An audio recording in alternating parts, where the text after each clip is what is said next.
peut suffire pour deux femelles. Pour le mulet, c'est le contraire. Il faut 2 mâles pour une femelle. Bon. Il y a une sorte de parade, il y a une sorte de compétition. Un mâle et une femelle, il ne peut pas y avoir de compétition, il ne peut pas y avoir de pente, parce que la femelle a besoin d'une certaine compétition entre deux mâles.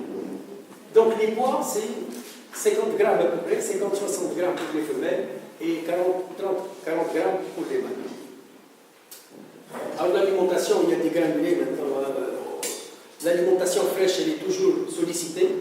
Il faut donner des moules et des coquillages. Il y a le calmar, il a un rôle très bénéfique au niveau de la reproduction.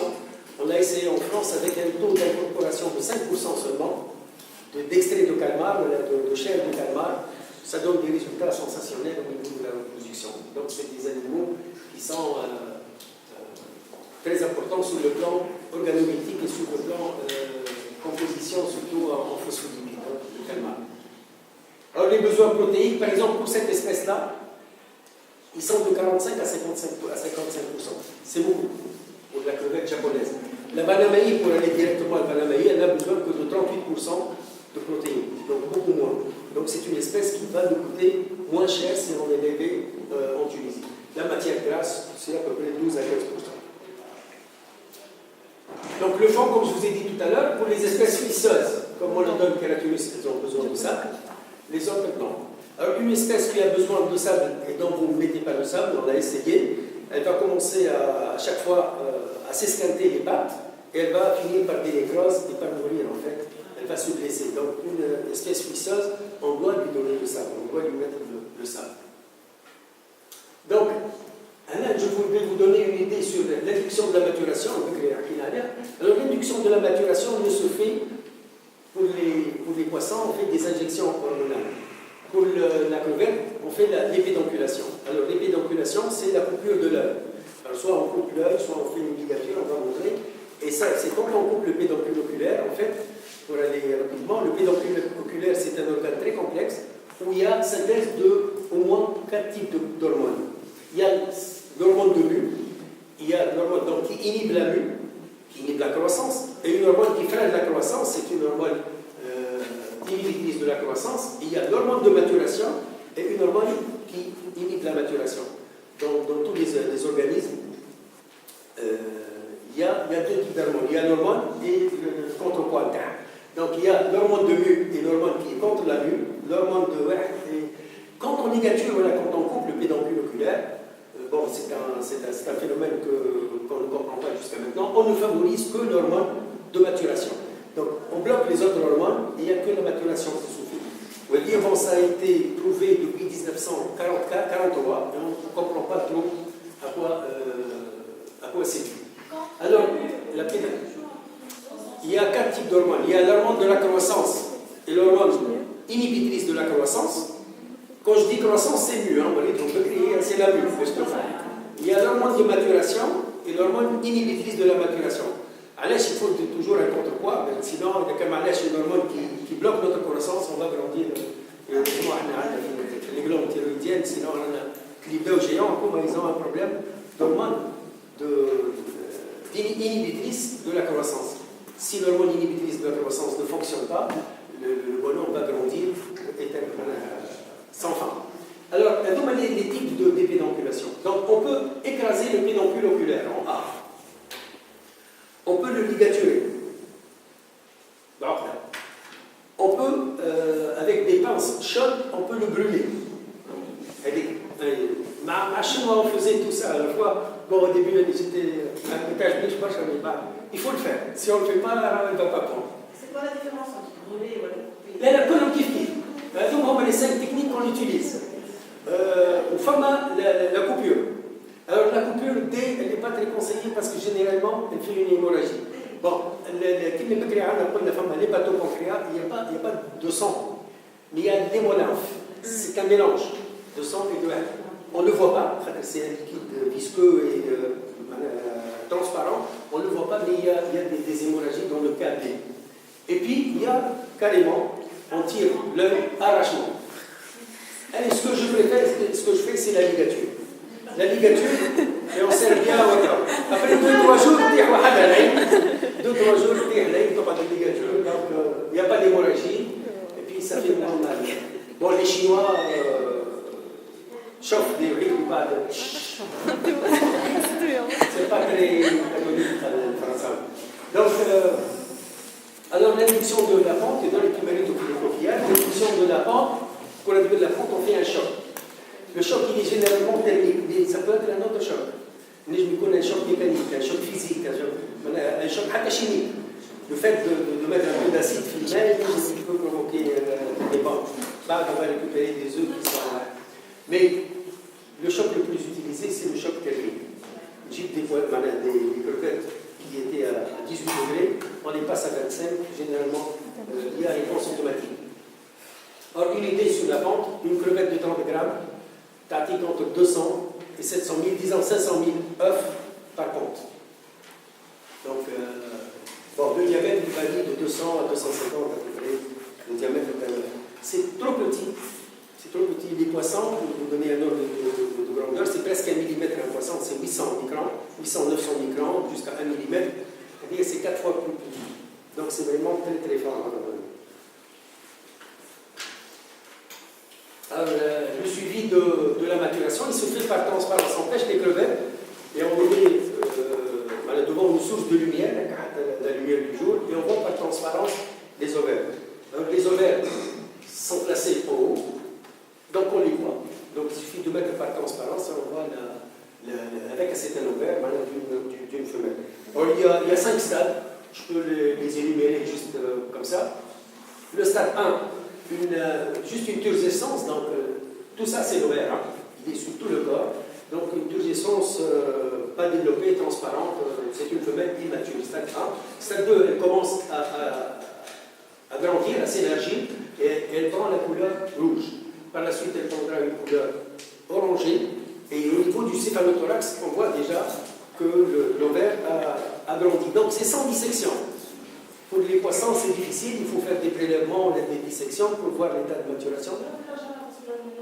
Le là. هذيك هي اللي في الدار ولا هذه على ظهرها alors en fait هذيك زي دوطه صقيعه ما عندناهمش donc في ظهرها فما au niveau de la bouche donc au niveau du dos il y a la turgescence le tube هذاك تاع l'ovaire et il va jusqu'à l'orifice en bas où le fond, c'est tout l'ovaire. Et en fait, l'ovaire va grandir en haut, ou dans le... Il faut dire que les arthropodes sont des espèces, des animaux vitaminisés, c'est-à-dire qu'ils sont formés par un assemblage de métamères. Et chaque métamère, chaque segment, à part des analyses chaque métamère, il est traversé par le tube digestif, par le système nerveux, par la gonade. C'est normal que la gonade doit traverser tous les métamères, elle doit traverser tous les segments. Donc le cœur traverse tous les métamères, le tube digestif, la gonade. Ils sont diffus, c'est des organes qui sont très diffus. Ok, je passe. Donc, on va nettoyer plus large. Et à la fin, au stade 4, on est presque au stade de maturation. La couleur devient gris-vert. Et c'est une femelle qui est au stade 4, presque prête à pondre, mais celle qui est prête à pondre, c'est le stade 5. Donc, on a un ovaire dense et presque noirâtre qui indique la fin de la maturation ou la fin de la vitellogénèse, si vous voulez. Donc, c'est à ce moment-là qu'on doit la mettre dans un pondoir pour pondre. Alors, la collecte des œufs, elle se fait dans des tamis, qui m'a montré comme la sortie doit être en bas, dans une barche à frire autour du corps du fond. Donc, par le bas, les œufs vont sédimenter. Au bas, il y a le système de dilution, de l'état-faux. Donc, on prend on les met dans un seau de 10 litres. On mélange bien, on brasse, on prend 1 litre, qu'on dilue dans un seau de 10 millilitres. Il faut faire ça plusieurs fois, s'il le faut, s'il y a de grandes quantités. Et puis, on prélève 10 millilitres. Et le calcul à l'envers comme ça nous donne s'il y a 2 dilutions comme ça, le X, le nombre d'œufs dans le premier saut, Hassan Ali, il est égal à 10 000 fois le nombre Y qui accepte la pipette. Donc le dernier saut, je mets 10 litres, de value pipette, je compte, le comptage est simple. Alors pour les œufs, on les voit, normalement se déposer, la pipette, quand ils vont se déposer, au fur et à mesure que je les vois. Si c'est des nucléus, il suffit de les mettre au niveau d'une source de lumière, ils jouent de câble. Donc on peut les compter, le comptage est simple. Donc il faut faire ça 2-3 fois avec 2-3 personnes de l'écloserie et on estime à peu près les ponts que nous avons. Donc ça s'appelle le système de partition. Il y a le système de la pesée également. On sait 100 000 œufs combien ils pèsent, il suffit de peser une quantité d'œufs. Donc c'est possible. Il y a plusieurs techniques. Celle-là, c'est la plus utilisée en élevage, en aquaculture. Donc ce qu'il faut compter par la suite, c'est le nombre, voilà, le taux de fécondité. Voilà, le nombre d'œufs fécondés par rapport au nombre total d'œufs collectés. Et par la suite, une fois qu'il y a l'éclosion, on compte les nucléus et on voit le taux d'éclosion. Combien j'ai d'éclosion par rapport au nombre d'œufs mis en incubateur. Donc, à Douma, c'est des termes zootechniques et c'est la base du suivi. Alors, il y a l'évolution des œufs après la ponte. Donc, nous avons un œuf à la pente. Le deuxième, c'est un œuf fécondé. On voit la membrane de fécondation. Puis, il y a l'embryogenèse qui se fait. Donc, stade de cellules, etc. Bague mollulaire, jusqu'à ce qu'on obtienne un nucléus. Donc, à la fin, ce qu'il y a à l'intérieur, c'est un nucléus. Alors, le développement peut s'arrêter pour une cause ou une autre. Il peut s'arrêter au niveau mollulaire, ou la neurulaire, ou la gastrulaire. Il peut s'arrêter, par exemple, un choc de température entre le jour et la nuit, un choc d'oxygène, n'importe quelle perturbation peut bloquer. Donc on peut voir sous la loupe, on voit ce genre d'arrêt de développement qui est assez fréquent dans les crevettes. Il peut se bloquer, il peut être, pas se bloquer, mais il peut ne pas y avoir de fécondation dès le début. Donc c'est un œuf qui n'est pas fertile, qui n'est pas fécondé, et le développement se fait. Au début, il peut paraître normal, mais en fait, non, il y a une diffusion batterie faible. Donc, il peut y avoir arrêt de développement, pas de développement, il n'y a pas de fécondation, donc c'est un œuf qui n'est pas fécondé. Le cytoplasme va être diffus, et le vitellus que l'œuf a conservé pendant sa vitellogénèse, ce vitellus-là va se disperser au niveau du cytoplasme. Donc c'est des choses très fréquentes. Donc, ce qui nous intéresse, Dima, c'est les œufs où il y a un nucléus.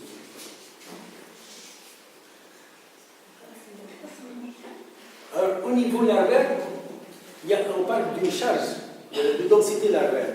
Alors, les élevages larvaires se font à des densités initiales de 100 à 200 nucléus par litre. C'est ce qu'on est dans les élevages. 100 à 200 pour arriver à la fin à 10, 20, ça dépend des conditions. Alors, bien sûr, il faut un contrôle rigoureux des paramètres d'élevage. Essentiellement la température, l'oxygène et le pH. Bon, la salinité en principe, ça ne va être pas beaucoup. Le taux d'ammoniac, c'est très important, on va le voir tout à l'heure. Et bien sûr, l'alimentation, comme je vous ai dit, il y a plusieurs étapes, plusieurs régimes alimentaires à suivre dans un même élevage. Au début, rien, pas des algues, c'est des rotifères, pas d'artémia. Et tout ça, ça engendre une certaine lourdeur au niveau de la gestion des élevages, mais également des risques également. Parce que chaque introduction peut ramener quelque chose avec elle.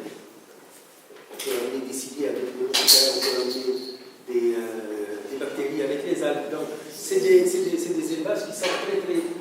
La phase larvaire, c'est la phase la plus délicate dans tous les élevages et surtout pour les crevettes. Donc, il faut également suivre l'état sanitaire des larves, il faut prélever des larves et puis voir si elles se nourrissent, si elles sont dans de bonnes conditions, si elles nagent, si elles sont très, très vivaces. Donc, si elles nagent bien, si elles sont... Donc, tout ça, c'est à contrôler. C'est pas... Je fais les élevages larvaires de poissons et j'ai fait des élevages larvaires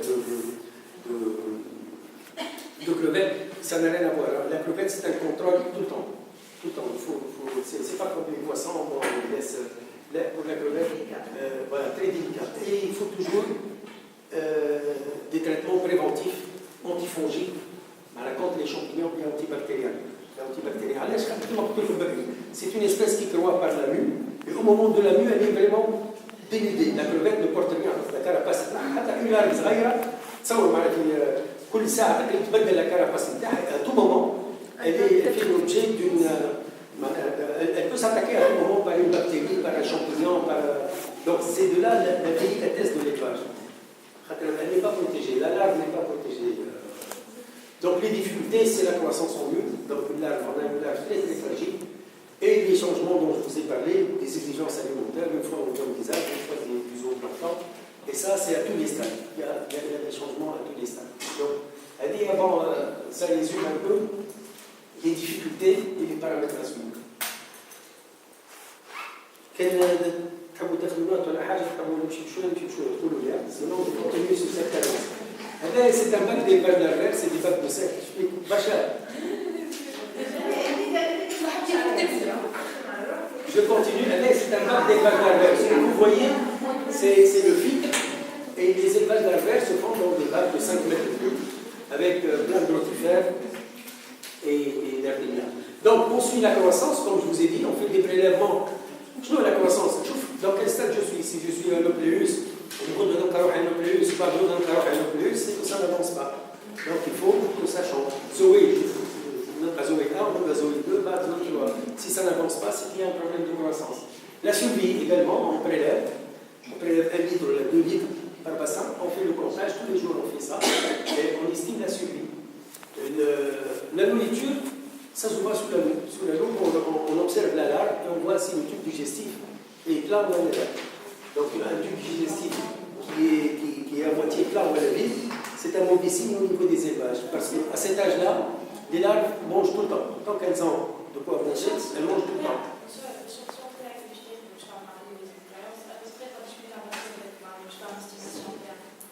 L'échantillonnage. Alors si j'ai bien entendu, mais t'as qu'à l'échantillonnage. Je crois que j'ai bien compris. Voilà, or, في un bac de 1 mètre cube, on brasse الوحدة وياخذ des prélèvements de 1 litre. Mais comme كما قلت لكم بكري فوت 2 ولا 3, كل واحد ياخذ 1 litre puis on fait la moyenne. Et voilà. Mais généralement, pour un bon élevage, si la lumière est bien répartie ou l'oxygénation on va trouver le bac bien garni de non, au contraire, on va trouver c'est très homogène comme dispatching, comme distribution au niveau des bassins. Donc l'état sanitaire, comme sous la loupe, on voit s'il y a des nécroses, ou s'il y a la vivacité de la larve, on sait de quel type de nage chaque larve dispose, on va les voir tout à l'heure également. Alors la larve nucléus, la larve nucléus, quand on voit dans un bécher, on voit des étoiles. Elle ressemble à une étoile, elle est reconnaissable à sa nage un peu dans toutes les directions, il s'agit d'un nucléus. Alors le stade nucléus, par exemple, à 27 degrés, ce qui est la mise à Copernicus, il dure 36 heures. Comme vous pouvez qu'il y a 6 stades de nucléus, nucléus 1, 2, etc. Par la suite, donc avec un lien Hatchet, le stade Zoé, il y a 3 stades Zoé. Zoé 1, Zoé 2, Zoé 3. Alors, ces stades Zoé sont essentiellement phytoplanctonophages. Ils mangent des microalgues. En élevage, on cultive Kétoceros calcitrans, soit la Phyodactylum, soit la Tetracymis, soit une autre espèce. Il y a beaucoup d'espèces d'algues brunes. Kétoceros, c'est l'algue brune régionale. Il y a également des algues vertes. Donc, la différence entre les Zoé 1, 2, 3, voilà, donc c'est là qu'il n'y a pas de différence, mais en fait, il y a une différence. La Zoé 1 a 2 yeux qui sont fixes. La Zoé 1 a 2 yeux, qui sont fixes. Ils deviennent pédonculaires les yeux, soit les Zoé 2, on a l'apparition des uropodes. Les uropodes, on a l'eau. C'est des appendices qui servent comme gouvernail pour les crevettes et pour tous les crustacés marins, donc les crustacés marins. Donc, c'est le gouvernail de l'arbre, c'est les uropodes. Donc, Zoé 1 dure 24 heures, Zoé 2 24 heures, un peu plus pour Zoé 3. Donc, à partir de Zoé 3, il faut préparer un autre type d'alimentation, l'ardénia ou le rotifère. Puisqu'il fait Mésis, il y a 3 stades également, Mésis 1, Mésis 2, Mésis 3. Alors, la distinction entre ces stades-là, Au début, nous avons des pléopodes, comme les pattes nageuses, juste des bouts, segmentés en un seul segment, qui existe deux. Et elle a deux segments. Donc les pléopodes deviennent bisegmentés, et c'est un histoire. Et à partir du moment où il y a de la soie qui charge les pléopodes, ça devient une postlarve. Pour tailler, il faut l'élevage larvaire. Donc, on a l'élevage larvaire qui est 4 jours maximum. Les pléopodes, l'enfer de la soie, l'animal devient une petite crevette, il est sauvé. Donc, quand on fait l'élevage larvaire, on va passer au grossissement. Donc, ça dure à peu près en tout 24 ou 5 jours à peu près, ça existe. C'est long, mais il faut avoir une bonne alimentation. Alors, pour certaines espèces, on est obligé de mettre des rotifères. Pour des espèces qui ne plus, on n'utilise plus le rotifère. Pour la crevette royale, on l'a démontré, c'est une crevette très petite, la larve est très petite, sa bouche également, c'est une espèce très difficile, il faut passer par la séquence rotifère. Je l'ai mise ici, mais ce n'est plus. Au niveau des espèces qui sont connues d'élevage, on n'utilise pas les rotifères. Sauf pour Kineus keratunus, la nôtre qui n'est pas royale pour rien. Tout le chien, elle est royale. L'alimentation, elle est vraiment exceptionnelle, la crevette royale.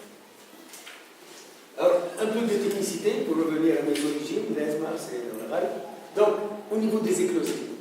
Alors, l'éclosie, il y a les élevages larvaires, et ça sert à il y a ce qu'on appelle un élevage larvaire en eau verte, en présence d'algues, de phytoplancton et même de zooplancton en même temps. Il y a ce qu'on appelle les élevages larvaires en eau claire. Ça, il me fiche des algues. Alors, pour les élevages larvaires en eau verte, il y a deux types. Il y a ce type-là, à l'extérieur d'une écloserie, le sac avec une écloserie, à l'extérieur, on met une grande cuve, un grand bassin, en plein air, on provoque un bloom naturel d'algues et de zooplancton, mais c'est surtout d'algues. On laisse vieillir, et puis on va disposer d'une eau très riche en matière organique et surtout très riche en nutriments, en microalgues, qu'on va donner par la suite, à travers une pompe, on va les diviser, la dispatcher dans les bacs larvaires. Alors l'avantage, c'est un investissement très faible, ça ne coûte pas cher du tout, la technologie elle est simple, et un simple technicien peut faire fonctionner ça. Donc la formation est très facile à ce niveau-là. Les inconvénients, c'est que il y a des difficultés de gestion de l'eau verte, ça c'est vrai, mais c'est surtout, elle est tributaire des conditions du milieu, des conditions climatiques, météo.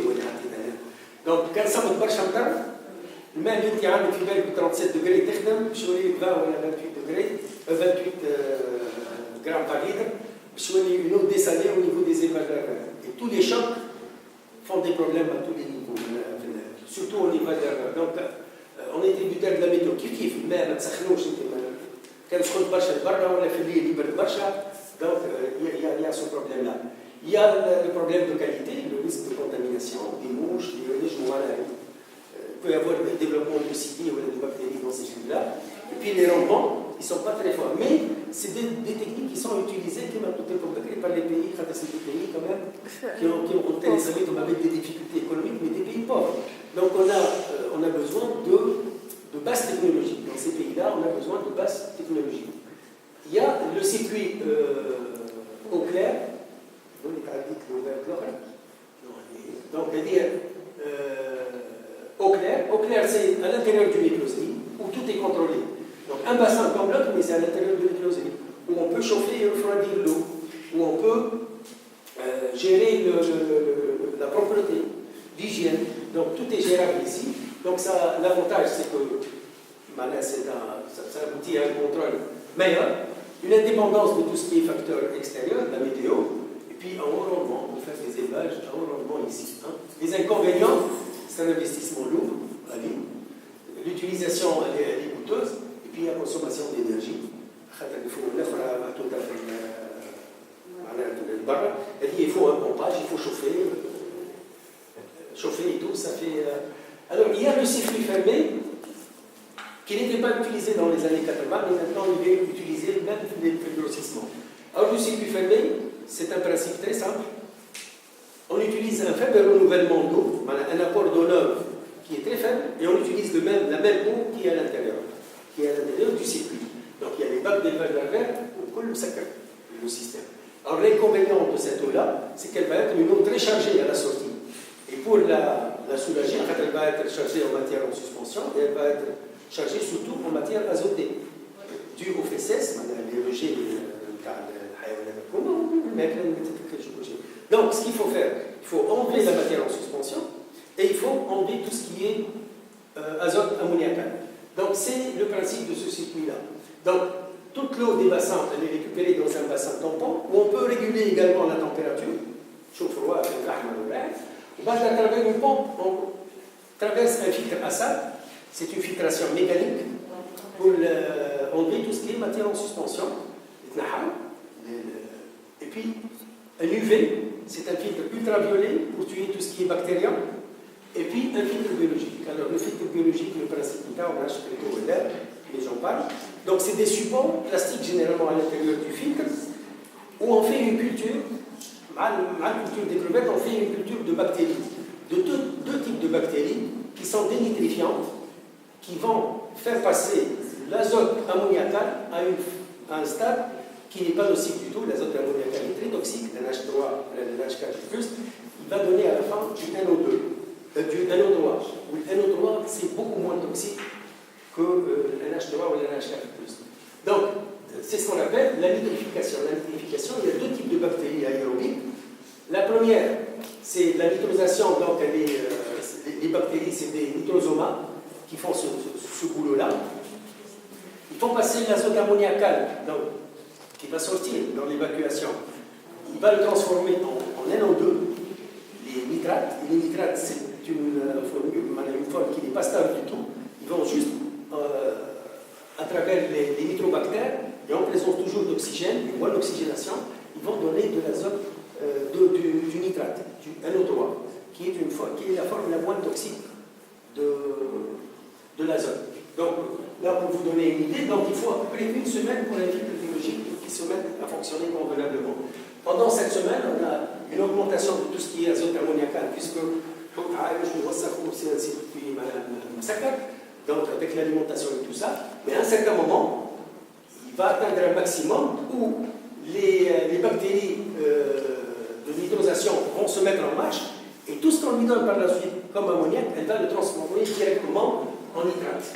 Donc il va le transformer en nitrate et puis en nitrite. Et à un certain moment, on atteint un seuil où toute la matière ammoniacale qui est toxique passe directement à une forme nitrate qui n'est pas dangereuse du tout. Donc c'est une évolution technologique très importante qui a été maîtrisée surtout dans les années 90, et maintenant tous les élevages, que ce soit de poissons, de coquillages ou de crevettes, se font par ce système-là, qui est très efficace. On minimise tout ce qui est quantité d'eau neuve rajoutée. Avec un système on peut rajouter 10-15% d'eau. C'est tout. D'eau neuve. Le reste, c'est le même circuit qui peut fonctionner. Et avec ce type de système, on peut cultiver du poisson, de la crevette, n'importe où, même on peut, par ce type de système fermé. Comme ça va? Comme vous voulez. On a fait déjà 1h30. C'est une demi-heure.